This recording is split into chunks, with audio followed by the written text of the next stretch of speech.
Hello दोस्तों, नमस्कार। Stock market share YouTube channel में आपका स्वागत है। अभी हम बात करने वाले हैं एक ऐसे शेयर की जो कि जिसका भविष्य बहुत ही उज्जवल है और वो इलेक्ट्रिक व्हीकल सेक्टर में तो काम करता ही है, साथ ही साथ ये रेलवे के साथ बहुत बड़ा एक प्रोजेक्ट भी साइन किया हुआ है और उसमें ये अपना योगदान दे रहा है। और वो जो प्रोजेक्ट है वो है कवच, जो एंटी कोलिजन सिस्टम बनाया जा रहा है, एंटी ट्रेन कोलिजन सिस्टम, उसमें ये एक पार्टनर है और अपना योगदान दे रहा है। साथ ही साथ ये जो टेक्निकल सिस्टम है रेलवे का, उसमें भी इन्होंने अपना योगदान दिया हुआ है और कई जगह अपना जो है एक सिस्टम स्थापित किया हुआ है। तो इस कंपनी जो है बहुत तेज़ी से ग्रोथ कर रही है और रेलवे के साथ अच्छा खासा पार्टनरशिप करके अपनी भागीदारी सुनिश्चित कर रही है। और साथ ही साथ इस कंपनी के बारे में एक चीज़ और बता दें तो ये जो कंपनी है ये इलेक्ट्रिक व्हीकल्स में जो बैटरी जो लगती है उसका भी ये निर्माण कर रही है। साथ ही साथ ये डिफेंस सेक्टर में भी अपने जो है बैटरी जो है सप्लाई कर रही है, जैसे इसरो और अदर जो सेक्टर हैं उनको भी ये सप्लाई बैटरी कर रही है।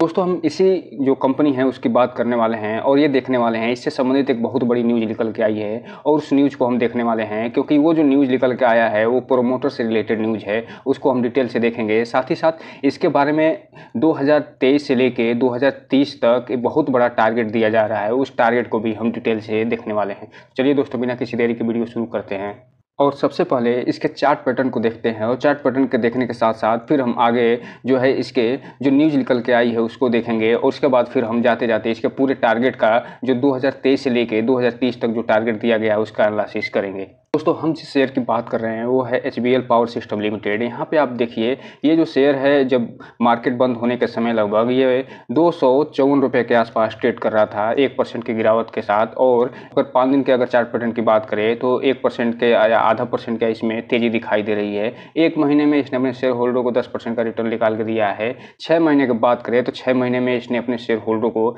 182% का रिटर्न निकाल के दिया है। वहीं एयरटेल डेट की बात करें तो 138% का, एक साल में इसने अपने शेयर होल्डर को 181 से 82% का रिटर्न निकाल कर दिया है। वहीं अगर हम मैक्सिमम चार्ट पैटर्न की बात करें तो यहाँ पे आप देखिए मैक्सिमम चार्ट पैटर्न में दिखा रहा है कि ये जो कंपनी जब से लिस्ट हुई है तब से लेके 875-76% के आसपास रिटर्न निकाल के दे चुकी है। लेकिन इसमें एक चीज़ और देखिए कि 2020 में ये जो कंपनी है ये थी लगभग 17 रुपये के आसपास और तब से लेके और अभी तक यहाँ पे आप देख रहे हैं कि ये जो कंपनी है लगभग 1680% का रिटर्न निकाल के दे चुकी है।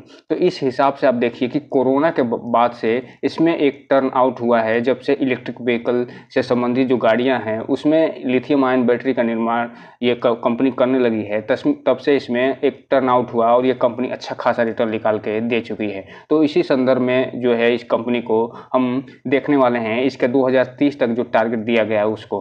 हालांकि इसके साथ एक कंसर्निंग पॉइंट है, वो ये कि ये SM लॉन्ग टर्म स्टेज 1 में है, अर्थात सेबी इस पे जो है अभी निगरानी रखी हुई है, क्योंकि ये जो कंपनी है पिछले 1 साल में अच्छा खासा जो है भागी है, इसलिए सेबी इस पे निगरानी रखी रही है। अगर हम इसके डिलीवरी पैटर्न की बात करें तो ये जो लगभग 3 बजे के आसपास का डेटा अपडेट हुआ है उसमें दिखा रहा है कि टोटल जो क्वांटिटी ट्रेड हुई है वो 33,000 और इसमें से 11,000 के आसपास जो है डिलीवरी के रूप में उठाया गया है, लगभग 33%। तो यहाँ पे आप देखिए ये जो कंपनी है इसमें आज तो फिलहाल वॉल्यूम बहुत कम बना हुआ है और यही कारण है कि इसमें आपको 1% के आसपास की गिरावट दिखाई दे रही होगी। अब हम अगर इसमें शेयर होल्डिंग पैटर्न की बात करें तो यहाँ पे एक चीज़ ध्यान रखिएगा कि ये जो जून क्वार्टर बीता है उसमें इसका जो शेयर होल्डिंग पैटर्न रहा है वो लगभग 60% के आसपास रहा है। और इसी शेयर होल्डिंग पैटर्न से संबंधित एक जो है बहुत बड़ा न्यूज़ निकल के आई है और उसी को हम चलते हैं देख लेते हैं। दोस्तों, ये रही वो न्यूज़। यहाँ पे आप देखिए जो न्यूज़ निकल के आई है वो 18 सितंबर की न्यूज़ है और इसमें क्या बता रहे हैं कि ये जो इनका जो ट्रस्ट है, जो एक ट्रस्ट के थ्रू ये काम करते हैं, वो जो कॉर्पोरेट ट्रस्ट है वो अब फैमिली ट्रस्ट में चेंज हो गया है और इसको जो है और इन ट्रस्ट का जो इसमें टोटल होल्डिंग पैटर्न है उसको सीधा सीधा ये फैमिली ट्रस्ट के रूप में ट्रांसफ़र कर दिया गया है।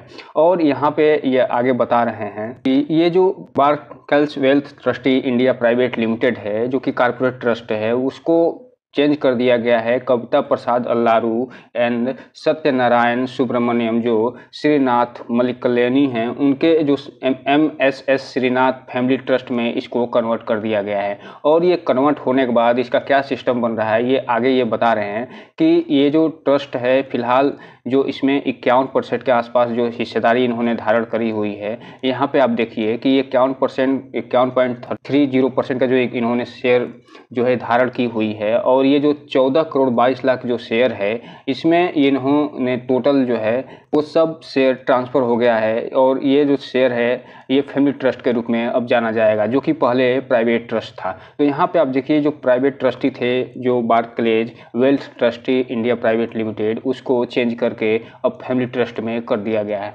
तो यही जो है न्यूज़ निकल के आई थी। अब ये जो है एक फैमिली ट्रस्ट के रूप में काम करेगा, जिसमें कई लोग हिस्सेदार होंगे।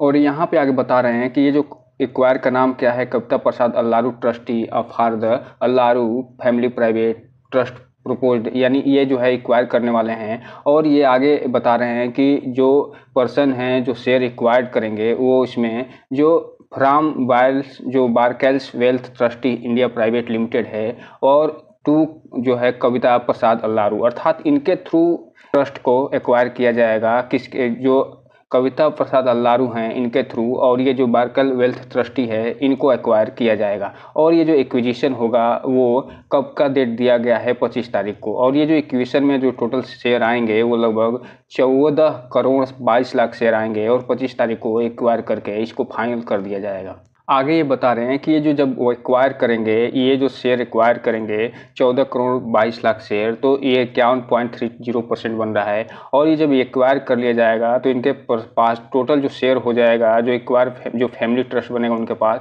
16 करोड़ 38 लाख, जो कि टोटल लगभग 60% के आसपास होगा। तो इस हिसाब से देखिए 60% जो है लगभग 59.11% जो है प्रमोटर के पास होल्डिंग बनी रहेगी, जिसे अभी हम पिछले स्लाइड में देखते हुए आ रहे हैं। तो दोस्तों ये रहा न्यूज़। अब हम चलते हैं इसके टारगेट को देख लेते हैं। तो दोस्तों ये रहा जो टारगेट दिया गया है, उसके बारे में थोड़ा ब्रीफ एनालिसिस। इसके बाद हम इसके एक एक करके 2023, 2024, 2025 और 2026 के टारगेट को देखेंगे और जानने की कोशिश करेंगे कि ये जो टारगेट दिया गया है इसके पीछे कारण क्या है। तो यहाँ पे आप देखिए कि जो 2023 का टारगेट दिया गया है, वो जो फर्स्ट टारगेट दिया गया है 295 रुपया, और जो सेकंड टारगेट है 320 रुपये का टारगेट दिया जा रहा है। वहीं 2024 का जो टारगेट है 350 रुपये का टारगेट दिया जा रहा है पहला, और जो दूसरा टारगेट है 385 रुपये का टारगेट दिया जा रहा है। और 2025 का जो टारगेट ये दिया जा रहा है 430 रुपये का और 475 रुपये का। और 2026 का जो टारगेट है 525 रुपये और 580 रुपये का सेकंड टारगेट है। वहीं 2027 का जो टारगेट यहाँ पे देखिए तो वो बढ़ के हो जाता है 650 रुपया, 2028 का 880, 2029 का 1150 और 2030 का 1550 हो जाता है। और जैसे ही 2031 आता है तो 1550 2050 से पहुंच जाता है, और ये जो 2032 तक 2850 हो जाता है। और यही सेम प्रक्रिया यहाँ पे आप देख रहे हैं कि 580 से लेके 3200 के आसपास पहुंच जाता है सेकंड टारगेट। तो ये इसलिए दिया जा रहा है क्योंकि ये जो कंपनी है इसमें ट्रांसफॉर्मेशन हुआ है, और ये इसलिए ट्रांसफॉर्मेशन हुआ है कि इलेक्ट्रिक व्हीकल जो गाड़ी आई है उसके कारण इसमें बहुत ज़बरदस्त ट्रांसफॉर्मेशन हुआ है। और साथ ही साथ अभी हम आपको बताएं कि ये जो कवच निर्माण किया जा रहा है भारत के रेलवे को रोकने के लिए, जो इसमें कोलूजन होता है, जो उसमें रेलवे के जो ट्रेनें लड़ती हैं उसको रोकने के लिए जो कवच का निर्माण किया जा रहा है, उस कवच के निर्माण में ये कंपनी भी एक भागीदार है। और साथ ही साथ ये जो रेलवे है उनको टेक्निकल सपोर्ट भी ये कंपनी प्रोवाइड कर रही है। कि इन्हीं सब चीज़ों को देख के ये कयास लगाया जा रहे हैं कि ये आने वाले समय में ये सारे के सारे टारगेट जो है अचीव हो जाएंगे। अब हम चलते हैं कि करके इसके डिटेल टारगेट को देख लेते हैं। तो जो यहाँ पे आप देखिए कि जो 2023 का टारगेट दिया जा रहा है उसमें ये बता रहे हैं कि जो HBL पावर सिस्टम लिमिटेड है बढ़ती टेक्नोलॉजी और ड्रोन्स, मेडिकल इक्विपमेंट जैसे सारे सेगमेंट के लिए बैटरी बनाने के लिए बेहतर और हर संभव कोशिश कर रही है। और यही कारण है कि आने वाले दिनों में आप देखेंगे कि ये लिथियम बैटरी की डिमांड बहुत तेज़ी से बढ़ेगी, क्योंकि इसमें कई चीज़ें हैं। एक तो ये सारे के सारे जो टेक्नोलॉजी बेस्ड हो गए हैं, चाहे वो ड्रोन हो गया हो या फिर कोई भी इक्विपमेंट हो मेडिकल से संबंधित या अदर इक्विपमेंट, उसमें लिथियम आयन बैटरी का डिमांड बहुत तेज़ी से बढ़ रहा है। और ये कंपनी जो है लिथियम आयन बैटरी है बनाती है, और यही कारण है कि इसका टारगेट जो है फिलहाल 295 रुपये से लेकर 220 रुपये के आसपास लगाया जा रहा है 2023 में। वहीं अगर हम 2024 के टारगेट की बात करें तो यहाँ पे आप देखिए जो 2024 का टारगेट दिया जा रहा है वो टारगेट इसलिए दिया जा रहा है कि ये जो सोलर एनर्जी है उसमें लगने वाले सारे ऐसे प्रोडक्ट जो मैन्युफैक्चरिंग शुरू कर दिया है, अर्थात जो सोलर एनर्जी में जो भी जो प्रोडक्ट लगते हैं उसकी मैन्युफैक्चरिंग भी ये कंपनी शुरू कर दी है। और यही कारण है कि इस कंपनी का जो 2024 का टारगेट बताया जा रहा है वो 2023 के टारगेट से ज़्यादा बताया जा रहा है। आगे ये बता रहे हैं कि जिस तरह का सोलर एनर्जी का डिमांड बढ़ रहा है और आने वाले समय में जैसे जैसे छोटे और बड़े घरों में सोलर एनर्जी का डिमांड बढ़ेगा, वैसे इस एचबीएल पावर का बिजनेस भी ज़रूर देखने को मिलेगा। और ये जो सोलर एनर्जी से संबंधित जो इक्विपमेंट निर्माण ये शुरू किए हैं, उसमें ये अच्छी खासी भागीदारी इनकी हो सकती है। और यही कारण है कि इस 2024 का जो टारगेट दिया जा रहा है 350 से लेके 385 रुपये तक दिया जा रहा है। वहीं 2025 का जो टारगेट दिया जा रहा है वो इसलिए दिया जा रहा है कि देश में बैटरी की जो मांग लगातार बढ़ रही है, वो पिछले कुछ समय से उसके कारण जो एचबीएल पावर का ऑर्डर बुक है वो काफ़ी तेज़ी से बढ़ा हुआ है। और ये इसलिए बढ़ा हुआ है कि कंपनी अलग अलग सेगमेंट के लिए लगातार अपने प्रोडक्ट का डेवलप कर रही है, और इसकी वजह से मैनेजमेंट को पूरी उम्मीद है कि आने वाले जो समय है उसमें एचबीएल पावर का जो ऑर्डर बुक है उसमें बढ़िया ग्रोथ देखने को मिल सकता है। तो इसलिए इसका जो 2025 का ये टारगेट जो दिया जा रहा है वो 430 रुपये से लेके 475 रुपये के बीच में दिया जा रहा है। वहीं अगर हम 2030 की टारगेट की बात करें तो यहाँ पे आप देखिए कि आने वाले जो 5 से 7 वर्ष हैं उसमें गवर्नमेंट जो इंडस्ट्री की डेवलपमेंट के लिए काफ़ी बड़ी मात्रा में ये जो है इन्वेस्टमेंट करता हुआ नज़र आ रहा है। और हम अभी आपको बताएं कि ये जो गवर्नमेंट इंडस्ट्री है उसमें कई चीज़ें हैं। एक तो रेलवे है जिसको अभी हम बताएं कि क्या क्या ये निर्माण कर रहा है, और जो इसका फंडामेंटल एनालिसिस हमने करी हुई है उसका वीडियो भी हम इसके इंड स्क्रीन में लगा देंगे, आप वहाँ से देख सकते हैं जाके कि ये जो कंपनी है आखिर में ये जो कवच निर्माण कर रही है, और इसके अलावा भी कौन कौन से सेगमेंट में रेलवे को अपना जो चीज़ें मुहैया करा रही हैं, जो टेक्निकल सपोर्ट मुहैया करा रही हैं, उसका इनको क्या फ़ायदा मिलने वाला है।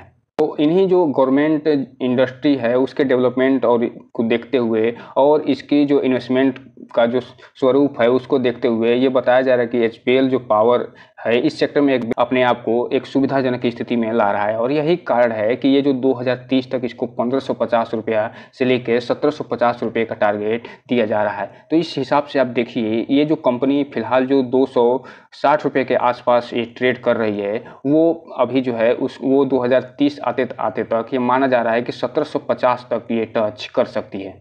और ये इसलिए कर सकती है क्योंकि एक चीज़ तो ये सोलर सेगमेंट में आ गई है जो कि इक्विपमेंट बना रही है, दूसरा इलेक्ट्रिक व्हीकल का डिमांड जितनी तेज़ी से बढ़ रहा है तो उस हिसाब से ये मान के चलिए कि लिथियम आयन बैटरी का डिमांड बढ़ रहा है, और ये डिफेंस सेक्टर में भी काम करती है। और साथ ही साथ ये जो कंपनी है ये एक तरीके से कवच का भी निर्माण कर रही है, एंटी कोलिजन सिस्टम का भी निर्माण कर रही है। और क्योंकि ये जो सारे सेगमेंट हमने बताए हैं इसका डिटेल एनालिसिस हमने अपने पिछले वीडियो में किया हुआ है, जिसको हम इसके इंड स्क्रीन में दे देंगे, आप वहाँ से जाके डिटेल से देख सकते हैं। अब हम बात करें कि क्या इसमें निवेश करें कि नहीं करें, तो इसके लिए आप एक चीज़ इसमें देखिए कि इसका जिस हिसाब से छोटी कंपनी है और इसका मार्केट कैप बहुत कम है, उस हिसाब से ये कंपनी ने अच्छा खासा रिटर्न निकाल के दिया है पिछले 5 सालों में। और ये मान के चलिए पिछले 1 से 2 सालों में ही इसने लगभग 100 से 200% का रिटर्न निकाल के दे दिया है। और ये इसलिए दिया है क्योंकि एक तो इसका ऑर्डर बेस बहुत ही मजबूत है, और साथ ही साथ ये जो कंपनी है वो जिस सेगमेंट में काम कर रही है उसका ग्रोथ बहुत ही ब्राइट है। और ये जो इलेक्ट्रिक व्हीकल आ रहा है और जो रेलवे का सेगमेंट है वो उसके साथ साथ जो डिफेंस का सेगमेंट है, और इसके अलावा जो अदर ये सेगमेंट जैसे सोलर सेगमेंट में ये काम कर रही है, तो ये अपना विस्तार जिस हिसाब से कर रही है उस हिसाब से ये जो कंपनी आने वाले समय में ये जो 260 रुपये के आसपास ट्रेड कर रही है आपको नहीं मिलने वाली। और ये जो इसलिए नहीं मिलने वाली क्योंकि ये जो सेगमेंट आ रहा है उसमें इनका डिमांड बहुत तेज़ी से बढ़ने वाला है। और एक सेक्टर और हम आपको बता दें वो है ड्रोन सेक्टर, और ड्रोन सेक्टर का डिमांड आने वाले भविष्य में आप देखेंगे कि गजब का ये सेगमेंट बढ़ने वाला है। और ड्रोन में चूंकि लिथियम आयन बैटरी की ज़रूरत पड़ेगी क्योंकि बिना बैटरी के ये ड्रोन नहीं उड़ने वाले, तो इसीलिए इनको भी एक मान के चलिए कि ये जो एचबीएल पावर लिमिटेड जो शेयर है उसमें इसका फ्यूचर तो बहुत ही ब्राइट नज़र आ रहा है। तो बस अब रह गई बात कि इसमें क्या करें, तो हम इन्वेस्ट करें या ना करें, तो ये सेगमेंट जो है आपके ऊपर है, आप अपने विचार पे और अपने फाइनेंशियल एडवाइजर से संपर्क करने के बाद ही कोई इसमें निर्णय लें। लेकिन एक चीज़ हम आपसे ज़रूर कहना चाहेंगे कि कोई भी इन्वेस्टमेंट करने से पहले आप इसका फंडामेंटल ज़रूर जांचें, और फंडामेंटल जांचने के साथ साथ इसका बिजनेस और ग्रोथ मॉडल ज़रूर देखें, तब जो है कोई इन्वेस्टमेंट करने की सोचें। जब भी इन्वेस्टमेंट करने की सोचें अपने वित्तीय सलाहकार से संपर्क जरूर करें ताकि आपका पैसा और निवेश के साथ साथ आपका रिटर्न भी सुरक्षित रहे। तो दोस्तों ये रहा आज का वीडियो, जिसमें हमने एक जो न्यूज़ निकल के आई है उसके बारे में तो बता ही दिया, साथ ही साथ हमने एक ये जो सेगमेंट बताया कि 2023 से लेके 2030 तक इसका क्या टारगेट बन रहा है, और ये जो टारगेट बन रहा है वो क्यों बन रहा है, इसके कारण को भी हमने जाना। तो दोस्तों इस वीडियो को लाइक करें, सब्सक्राइब करें और बेल आइकन हिट करना तो बिल्कुल ना भूलें, ताकि नए वीडियो की जो अपडेट्स है ऐसे ही आपको समय समय पे मिलता रहे। जय हिंद दोस्तों।